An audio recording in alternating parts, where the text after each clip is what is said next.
Friend, जय हिंद। आज हम बात करेंगे यूपी स्कॉलरशिप 2023-24 को लेकर के।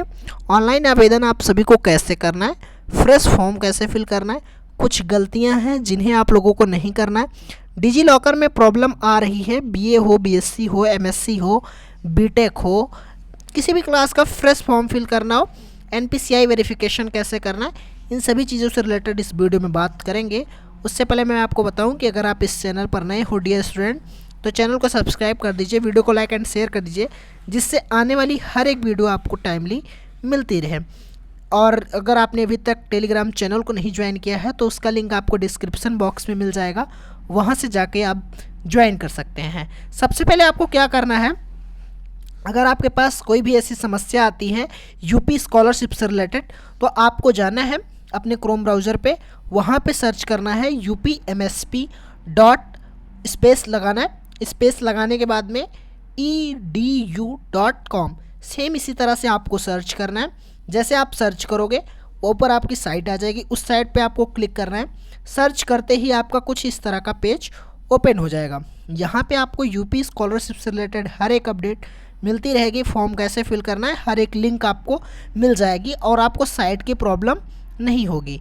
यहाँ पे आप देख रहे होंगे पिंक कलर में यूपी स्कॉलरशिप अप्लाई 2023-24 जो ये लिखा हुआ है, इस पे आपको क्लिक करना है। जैसे आप क्लिक करोगे एक नया पेज ओपन होगा। पेज को आप थोड़ा सा एक इस तरह से दिखाई देगा, यहाँ पे बंद करें का ऑप्शन आएगा, आपको बंद कर देना है। जैसे आप बंद करोगे उसके बाद में आपका एक पेज ओपन होगा।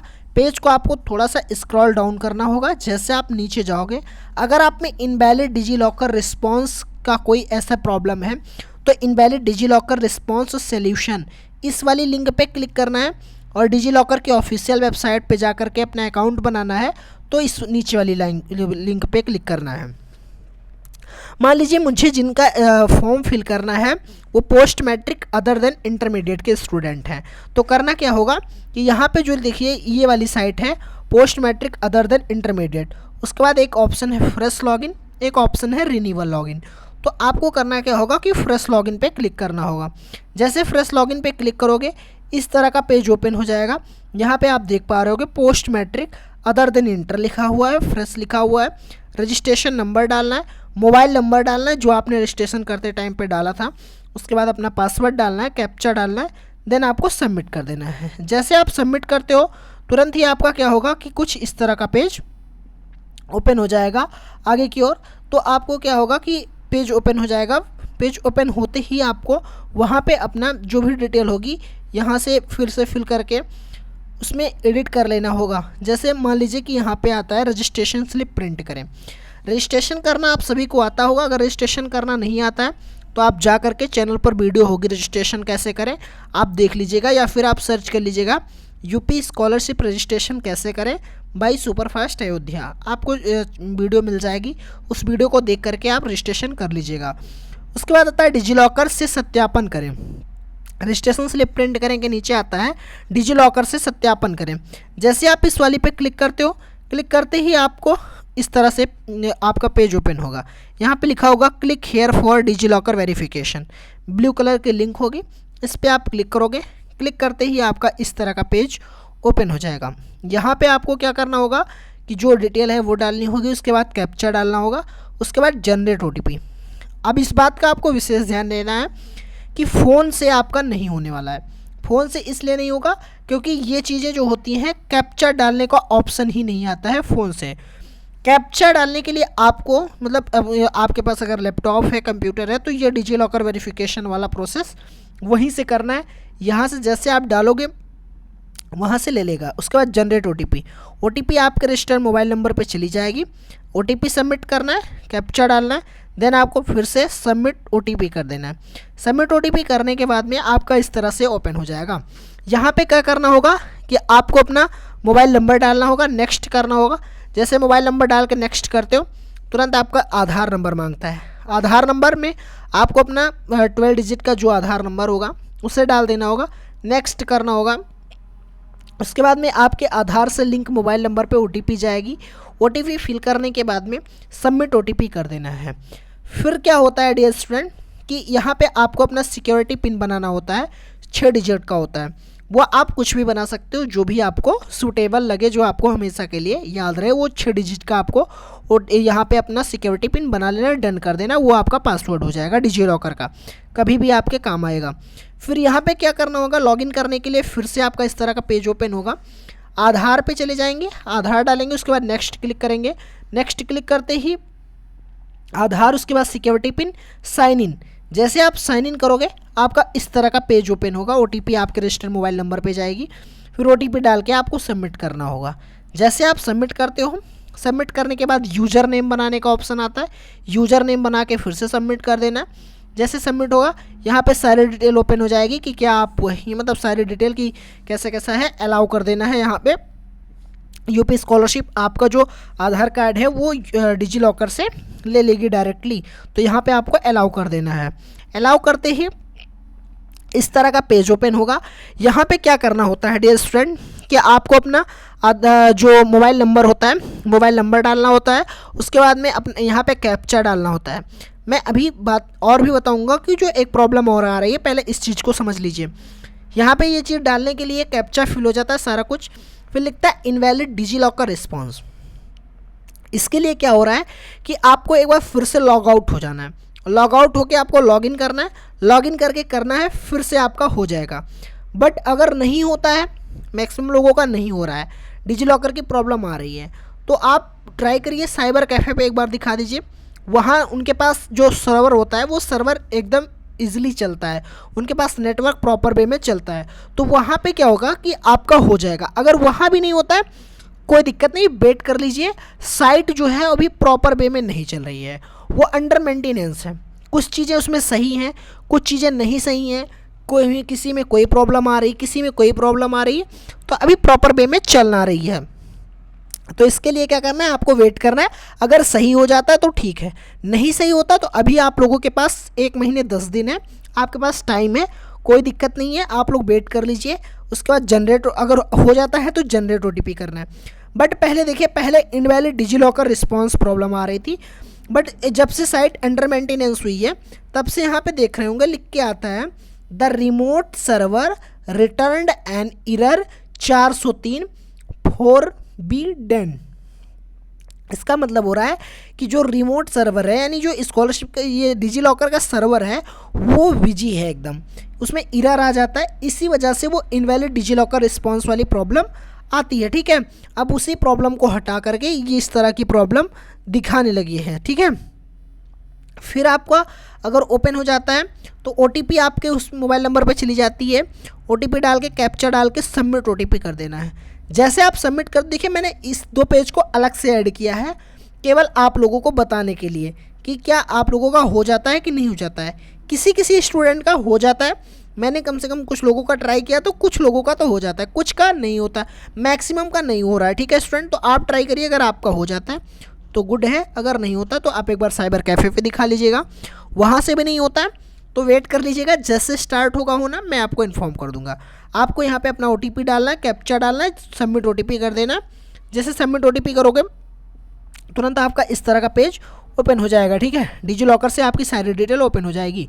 जैसे अगर आपकी सारी डिटेल सही है तो यहाँ पे ग्रीन कलर में वेरीफाइड डिटेल दिखा रहा है, वेरीफाइड डिटेल पे आपको क्लिक कर देना है, आपका डिजी लॉकर जो होगा वो कम्प्लीटली हो जाएगा।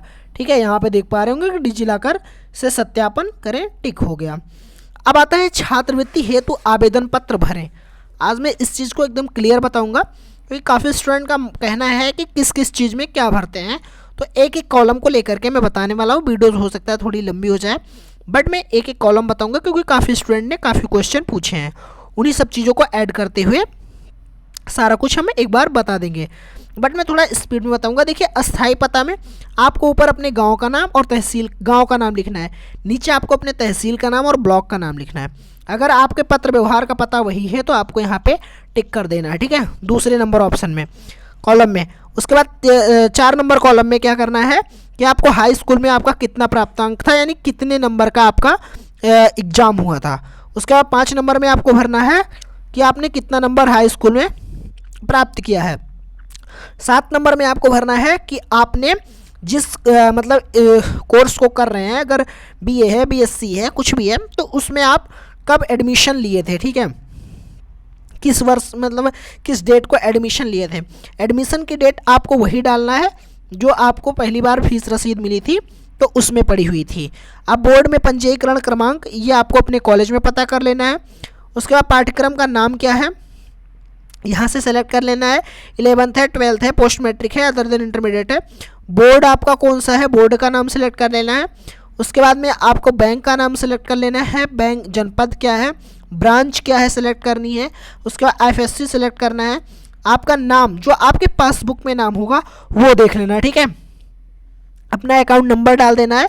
अब देखिए आवासीय एवं दिवा में, तो देखिए दिवा छात्र वे होते हैं जो अपने घर से रह के पढ़ाई करते हैं। आवासीय छात्र वे होते हैं जिनको कॉलेज में हॉस्टल मिलता है, ठीक है, तो वो आवासीय सेलेक्ट करेंगे।